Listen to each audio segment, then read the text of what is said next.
There is much to be learned from people who have lived on this land much longer than we have.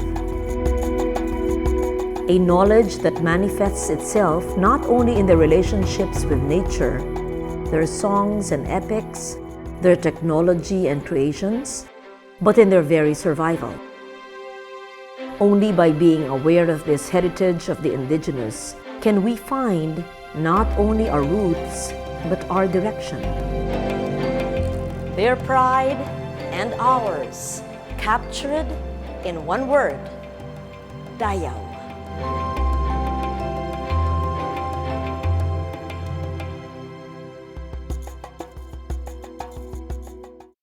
I am standing in a Gallery International Museum surrounded by works created by the Islamic peoples of Mindanao. To us, these are beautiful artworks, coveted for their beauty and their exoticism. But any work of art, any piece of culture becomes all the more beautiful when it is meaningful. And the deeper meanings of these works are bound intrinsically to the cultures that brought these to life.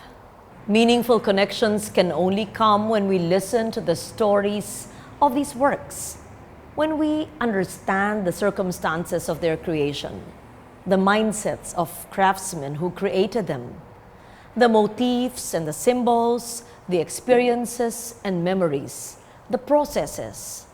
And only then will we understand that these are more than just beautiful.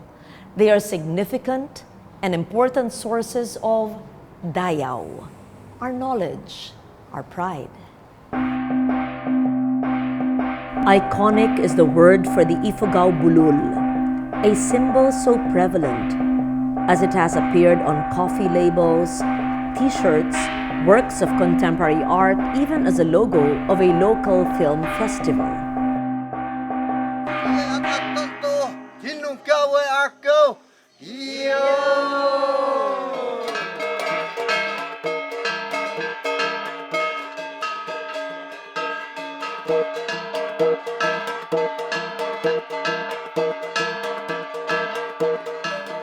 The Ifugaos are renowned for having a pantheon of some 2,000 deities, all who were invoked for various rituals and practices that marked the stages, relationships, and cycles of their life. The Bulul deities were called on the final stages of the rice harvest. Yaton oti ayap hini piyom mihakiang awah tinaka ite kihotawang anito nompe ot hamoy ap katoy habyan at lokip in laplap. In a series of rituals called Lukia, they are doused with the blood of sacrificial animals and laid out on reed mats, together with the first sheaves of rice, heirloom jars, ritual containers, and the sacrificial animals. Bulul came in pairs, male and female, and were believed to safeguard the granaries and ensure the multiplication of the rice harvest.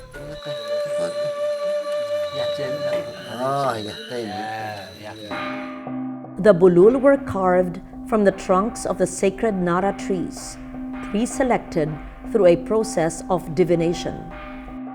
Traditionally, the carving of Bulul was characterized for its secrecy. Those wealthy enough to have them commissioned were required to feed the carvers, often priests, during the carving.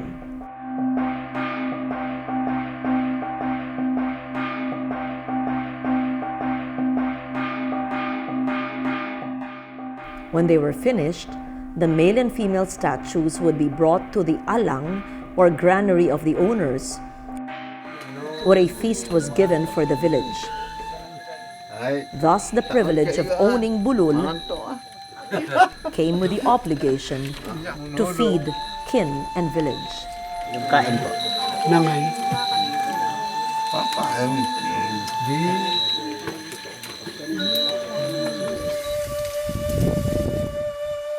For traditional Ifugao, Bulul figures are associated with times of plenty, of bountiful harvests, that the Bulul deities would ensure year after agricultural year. These days, though many Ifugao families still choose to hold on to their Bulul figures, many are carved for the tourist trade. More than easily appropriated images, these deities represent long-standing traditions that mark the Ifugao agricultural year.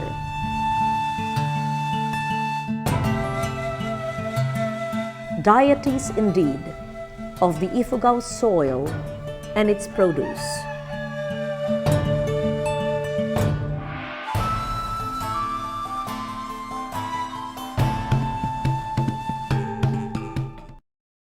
Here at the Islamic galleries of a national museum, the objects speak of a rich artistic tradition, the tradition of Okir. Okir is a design language that is distinctly Maranao.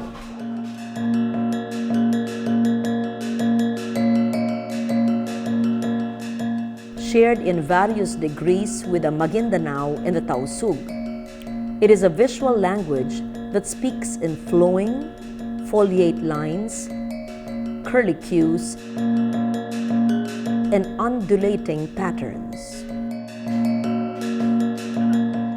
Art scholars point to the Naga, the great serpent dragon of Southeast Asian lore, as the inspiration for Okir designs and patterns.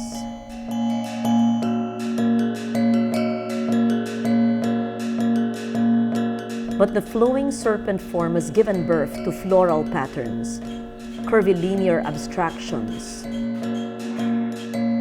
vivid color schemes.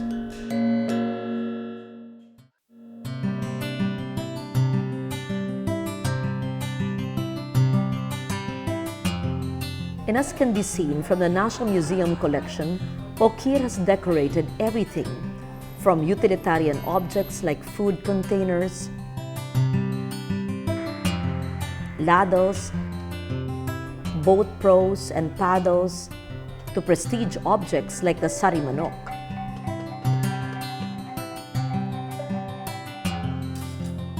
Okir is found on wood, brass, textile, even pottery.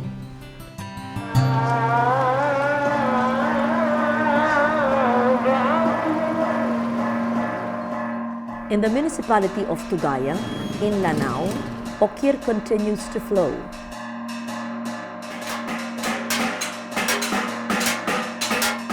Adorning surfaces of objects created by Tugaya's talented craftsmen.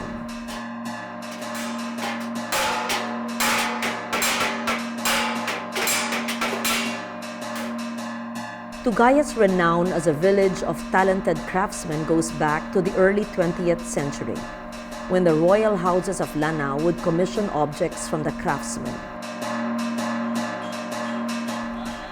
Thus, the community established a tradition of handcrafting in wood, brass, silver, and gold, all by craftsmen with their own specialties and sensibilities.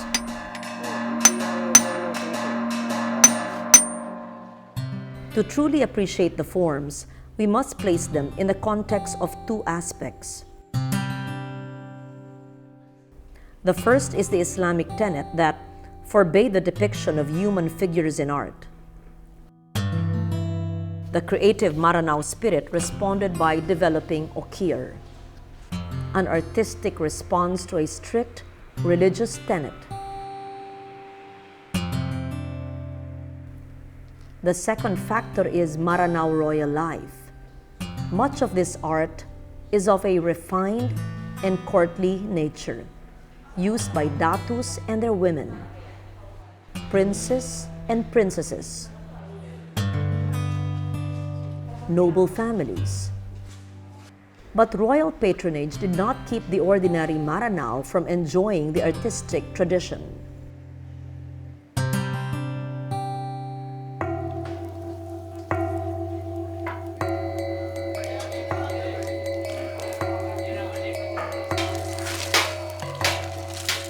Here in Tugaya, the present resounds with the buzz of that refined past. Carvers work wood into the stunning giant drums called tabu, ornamenting every bit of space with okir. The mythic sari manok is born again and again in the vibrant colors of the Maranao palette.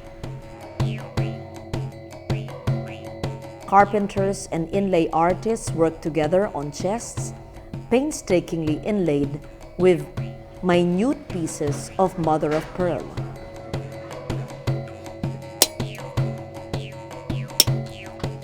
Artisans combine the crafts of carving, casting, brass repousse to create ceremonial daggers and kris.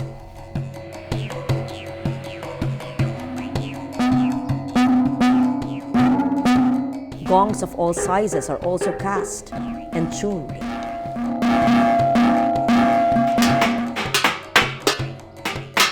From cutting to shaping the gong, to forming the boss, and to final polishing and tuning.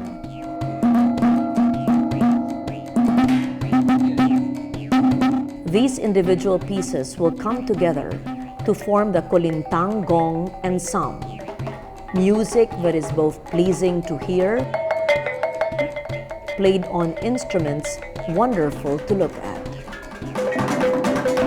Tugaya is being branded as the municipality in Lanao del Sur that produced all kinds of products emanating from brass. These products are becoming important because any house where there is a display of brass, especially agung and other tabak or tray made from brass, is a symbol of royalty from the Maranao community. It is syllable. Everybody wants to have a livelihood. Anywhere you go in the Philippines, where there are markets, you will find a Maranao and ask, where are you from? He said, I am from Tugaya. Because we learn from that selling. We make and we sell. What makes Tugaya truly unique is that each and every barangay of the municipality has its own specialty. Because our culture is not dead. As long as we live in this world, our culture is present. So we are happy. You visit our houses. There is that oker. Anywhere. Even myself, I have a small house. I have an oker. Because that symbolizes royalty, symbolizes culture. And no other people in this world who has originated this oker. We, only the Maranaos. To see Tugaya only as a municipality of craftsmen and artisans is to miss out on the importance of the technologies and processes that were developed here. Technologies like lost wax casting that produced more than just decorative objects. Canons like these Lantaka in the collection of the National Museum point to the ways in which indigenous skills and technical processes could also produce great weapons. The feared blades of the Islamic warriors, the kris, the barong, kampilan, and panabas were produced with the same technology. In court life, in ordinary home life, in times of peace and war, the rich and dizzying variety of these objects meld both form and function.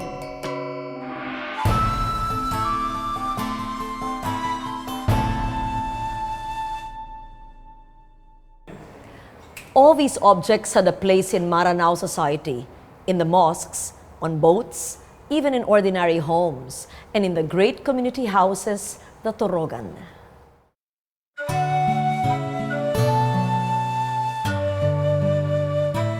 The Torogan is the traditional home of the Maranao Datus, But more than just a home for his family, it was also a gathering place for the community of the Datu's followers.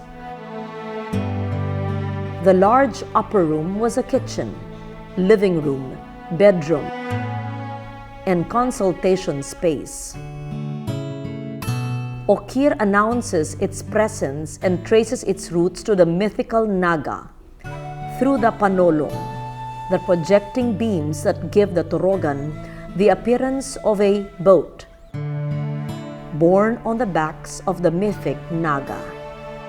A Torogan house is a traditional house of the royal families in the province of Lanao del Sur. They are actually occupied by people of noble ancestry, the Sultan, the Raja Muda, the Bayan Labi, etc. It is different from ordinary houses because that cannot be occupied by ordinary person. Secondly, these are constructed for the Sultan himself. He just ordered that my house be constructed and people will go into the scene and they will construct the house of the Sultan. This knowledge in constructing a house is actually handed down from one generation to another. Even the location itself is selected on the basis of strategic possession. Usually, a Torogan is constructed in a place which is not where winds are not very strong. Another one, the Torogan is the epicenter of the Maranao community because this is where political, social, economic, and religious activities of the Maranao are being discussed in the Torogan. In this inspiring Torogan, we can see a snapshot of local leadership and community relationships. But in the face of a changing Islamic philosophy affecting the entire world, what are the chances for the survival of the Torogan, as well as the other crafts we've seen?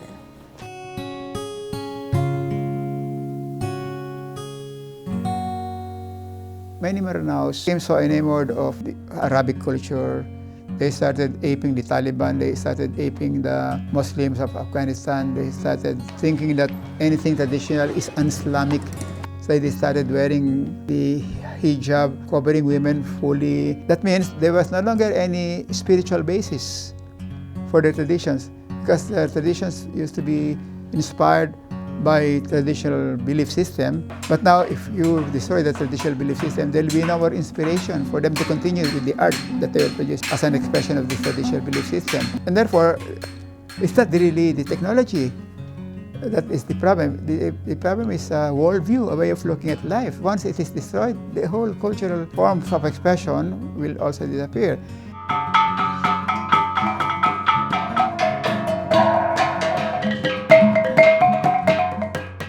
Symbols of race and its ideals and beliefs, carved in wood, cast in metal, built from a synthesis of myth and tradition, practical knowledge and strict aesthetic. Symbols of a particular race or group? Yes, but symbols that can be shared by all Filipinos as a continuing source of Dayaw, our knowledge, our pride.